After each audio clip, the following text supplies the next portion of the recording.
Well, now we're going to review the 2024 film Teddiscare. Oh, this just sounds so frightening. Alrighty, ladies and gentlemen, I am Richard. This is Random Street Theater, and I have seen Teddiscare. If you haven't guessed, this is an independent film. And no, I don't know where you can get a copy because, let's be honest here, I got my copy in a very strange manner. In fact, the gentleman that handed me the flash drive this time put it in a paper bag and kept it in his coat. And this is not a time to be wearing coats, okay? It was strange. Very strange. Maybe this is not why he did that, because it wasn't the only screener on that drive. But anyway, hey, every 1,000 subscribers I gotta do, purchase one of these bracelets from the company 4Ocean. 4Ocean pulls a pound of trash out of the ocean every time I do that. Now, Teddiscare is a story of a person. He looks to be about 40 to me, but then I'm older than that, so he could have been spent a lot of life out in the sun. His father dies of a very wealthy father dies of a complication, and so he inherits the property, and he goes back to his old childhood home, or I think it might have been a summer home or something that the father maintained, and he finds a bunch of his stuffed animals that are just sitting out there. They have been sitting out there in the open for quite some time, and they are not sun bleached. They are not damaged. There's nothing growing in them. And, he just picks them up, and suddenly he's a child again. But it just so happens that a psychotic teddy bear, life-size, bear-sized teddy bear, is going about wreaking havoc on people. Yes, and there's something to do with toxic dumping, and it's kind of it's a film I've definitely seen before, only with an actual bear. And there are scenes within this where they seem to think, authorities seem to think that it's a real bear, and people seem to think that it's a real bear, and then you see it and you go, who would ever have thought that was a real bear? These people must be in... Oh, the chemicals! That might be doing it, yes. So yeah. Okay, that's weird. Really weird. Anyway, so that having been said, this is a backyard film. And I think it was literally filmed in someone's backyard.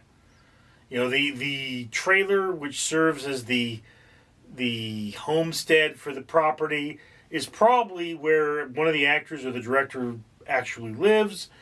It looks too new and too used, or too not used, to be what it's supposed to be. In fact, nothing in this film looks terribly realistic. And further, the actors they're regular people. They're not actor-type people who portray a part. They're very much normal people. Some of the dialogue is really clunky. And, it's like this gets something like 3.3 stars on IMDb. It's not doing very well, and it's not the kind of film that does very well. Like I say, it is a backyard film. I will say that the person who filmed this knows a little bit about film. Their cuts are solid. Their shot quality is reasonable for what it is. Could have been filmed on a professional DSLR camera. I'm not sure. It's just they don't know how to get much out of their actors. And their dialogue really needs to be less robotic and more natural. These are people saying things to tell the audience, not acting as if they have real life goals. And, that detracts from it somewhat. But, it also kind of adds to its charm. I have to admit, in Teddiscare, I was never bored.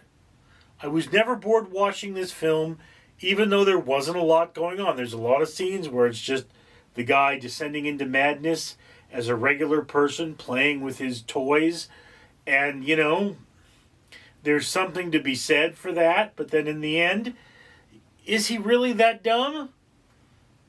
Seems like a smart enough person. So you have to ask yourself what's really going on here. And I mean, you know, for being a backyard film, it is one of the better backyard films. But I also have to admit that not everybody wants to see a film of this kind of low quality.